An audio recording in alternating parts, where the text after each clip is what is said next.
Hello friends, civil engineering course channel में आप लोगों के स्वागत है। आज हम लोग बात करेंगे calculation of quantity of nominal mixed design. As per IS code है 10262/2009। ठीक है, अब बात कर लेते हैं दोस्तों, नॉमिनल मिक्स्ड डिजाइन कौन सी ग्रेड के हम लोग बोल सकते हैं। As per IS code nominal mixed design हम लोग M5, M7.5, M10, M15, M20 यहाँ तक की जो डिजाइन अपना मिक्स है इसको हम लोग नॉमिनल मिक्स बोल सकते हैं। और अगर M20 से ऊपर जाएंगे यानी M25 से यहाँ से चालू हो जाता है अपना मिक्स डिजाइन, जो कि आरएमसी प्लांट में वहाँ पर बनता है। अब दोस्तों जान लेते हैं यहाँ से अपना इसका मिक्स जो रेशियो है वो कितना है और इसका कॉम्प्रेसिव स्ट्रेंथ कितना होता है एज पर 28 डेज के हिसाब से। ठीक है, और ये जो मिक्स रेशियो है, पहला वाला जो भाग है उसमें सीमेंट का है, दूसरी वाला जो है सैंड का है यानी फाइन एग्रीगेट, और तीसरे वाला है जो एग्रीगेट यानी जिसको हम लोग कोर्स एग्रीगेट बोलते हैं। देख लीजिए M7.5 के 1:4:8 होता है, और जिसका आफ्टर 28 डेज के बाद इसका स्ट्रेंथ 7.5 आएगा।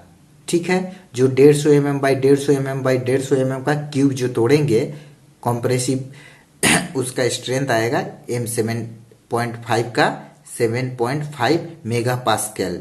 इसको न्यूटन पर mm² भी बोल सकते हैं। ठीक है, ये पास्कल चालू किए थे इसलिए इनके नाम इस हिसाब से मेगा पास्कल बोलते हैं। मेगा पास्कल यानी न्यूटन पर mm²। इस हिसाब से सारे के ऐसे हम लोग लिस्ट दे दिए हैं यहाँ पर। अब दोस्तों चालू करने वाले हैं ये जो मिक्स डिजाइन, यहाँ से कोई एक ले लेते हैं। चलिए हम लोग यहाँ M20 का आज स्टार्ट करके देखते हैं। इसमें 1:1.5:3 के हिसाब से कितना इसमें सीमेंट लगेगा quantity for 1 cubic metre in wet condition में। ठीक है, हम लोग वेट कंडीशन के हिसाब से लेकर हम लोग ड्राई कंडीशन को कितना लगता है परचेस करेंगे, उस हिसाब से हम लोग निकाल के कैलकुलेशन करके देखेंगे कि कितना लग सकता है। ठीक है, चलिए कैलकुलेशन करते हैं। मान लीजिए दोस्तों for 1 cubic metre wet condition यहाँ हम लोग कंक्रीट हम लोगों को तैयार करना है, तो इसके लिए ड्राई कंडीशन क्या करना पड़ेगा, वेट कंडीशन के साथ 1:1.54 से मल्टीप्लाई करना पड़ेगा। इससे पिछले वाली वीडियो में भी मैंने बताया था। ठीक है, अब चलिए दोस्तों हम लोग निकालते हैं इसमें सीमेंट का क्वांटिटी कितना लगेगा, कितना बैग या कितना किलो 1 क्यूबिक मीटर में लगेगा। ठीक है, सीमेंट का हम लोग डेंसिटी पता है 1440 kg पर मीटर क्यूब होता है। अब यहाँ दोस्तों हम लोग ये फॉर्मूला में अपना जो भी वैल्यू है वो पुट कर देंगे, उसके हिसाब से जो आएगा वो केजी में आएगा, और उसको हम लोग 50 से डिवाइड कर देंगे तो अपना बैग में सीमेंट निकल जाएगा। चलिए यहाँ पर हम लोग वैल्यू इसका निकालते हैं। तो ड्राई वॉल्यूम कितना हो गया 1.54, जो कि ये है। सीमेंट कंटेंट इस रेशियो में कितना है, पहला वाला सीमेंट होता है। ठीक है, इंटू 1 कर दिए। और डेंसिटी सीमेंट का कितना होता है, यहाँ डेंसिटी यानी सीमेंट का, क्योंकि हम लोग ये जो निकाल रहे हैं केजी में निकाल रहे हैं। अगर इन क्यूबिक मीटर में निकालते तो ये डेंसिटी यहाँ नहीं लेते, मल्टीप्लाई नहीं करते, क्योंकि केजी में निकाल रहे हैं इसीलिए इसका डेंसिटी के साथ मल्टीप्लाई करना पड़ेगा, यानी 1440 divided by sum of ratio. किसका सम होगा, रेशियो का। 1:1.5:3, तो 3 और 1 4, 4 और 1.5 यानी 5.5। एक कैलकुलेशन करके देख लीजिए कितना आ रहा है। ये देखिए दोस्तों 403.2 आएगा। ठीक है, ये क्या हो गया 403.2 kg हो गया। अगर हम लोगों को इसको बैग में निकालना है तो क्या करना पड़ेगा, इस वैल्यू को 50 से डिवाइड करना पड़ेगा, क्योंकि एक बैग में 50 किलो सीमेंट आता है। ठीक है, ये देखिए दोस्तों 8.064 आ रहा है, मतलब हम लोग बोल सकते हैं 8 बैग सीमेंट इसमें जाएगा। ठीक है, अब निकालते हैं दोस्तों सेंट का। सेंट का निकालते हैं इन क्यूबिक मीटर में।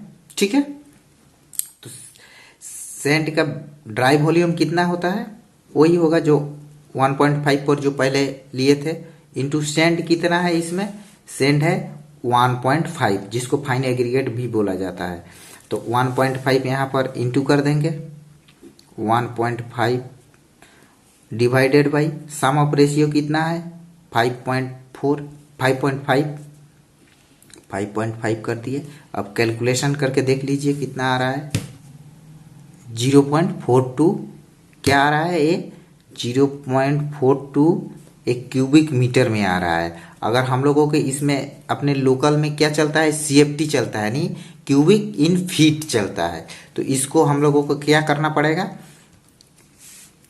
35.31 से मल्टीप्लाई करना पड़ेगा, क्योंकि 1 cubic metre is equal to 35.31 CFT होता है। ठीक है, तो अब हम लोग यहाँ मल्टीप्लाई कर रहे हैं 0.42 इंटू 35.31 इज इक्वल टू 14 कितना है 14.83 CFT अपना क्या लगेगा, फाइन एग्रीगेट यानी सैंड। अब निकालते हैं दोस्तों एग्रीगेट यानी कोर्स एग्रीगेट। ठीक है, तो कोर्स एग्रीगेट कितना लगेगा, इसके लिए सेम फॉर्मूला है, ड्राई वॉल्यूम यानी 1.54 into aggregate content. Aggregate content इसमें कितना है देख लीजिए 3 है। ठीक है, तो 3 कर देंगे, divide by sum of ratio कितना है 5.5। अब इसको कैलकुलेशन करके देख लीजिए कितना आ रहा है, 0.84 आएगा। ठीक है, 0.84 एक किस में आया, क्यूबिक मीटर में। अगर इसको CFT में करना है तो क्या करना पड़ेगा, 0.84 इंटू 35.31 से मल्टीप्लाई करना पड़ेगा। देख लीजिए कितना आ रहा है 29.66। ठीक है, 29.66 CFT आएगा यानी क्यूबिक इन फीट। अब दोस्तों वाटर का निकालते हैं, वाटर कंजम्पशन यानी वाटर सीमेंट रेशियो। यहाँ पे मान लेते हैं गर्मी के दिन के लिए 0.6 पकड़ सकते हैं, ठंडी के लिए 0.4 पकड़ सकते हैं, और अपना ना गर्मी है ना ठंडी है उसके लिए 0.5 पकड़ लेते हैं। 0.5 नंबर ऑफ बैग सीमेंट कितना लग रहा है, 8 बैग इंटू 8 कर देंगे, और 1 बैग सीमेंट का वेट कितना है 50। इस हिसाब से 1 क्यूबिक मीटर के लिए कितना अपने वाटर कंटेंट लगेगा वो चेक कर लीजिए, 200 लीटर। तो हम लोग बोल सकते हैं 1 क्यूबिक मीटर के लिए 200 kg इजिकल टू लीटर इतना लगेगा।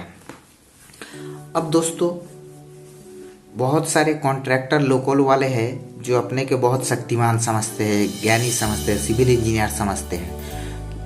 वो लोग बोलते हैं इस हिसाब से करिए, तो इस हिसाब से करना पड़ता है, जो बेवकूफ़ बना सकते हैं। मान लीजिए दोस्तों एक ऐसा कोई रेशियो नहीं है। मैं एक विजिट किया था, वहाँ पर एक बोल रहा था 1:2:3 का रेशियो के हिसाब से कंक्रीट बनाकर अपना फुटिंग में डालने का। तो 1:2:3 ये कोई भी मिक्स डिजाइन आ ही नहीं रहा है।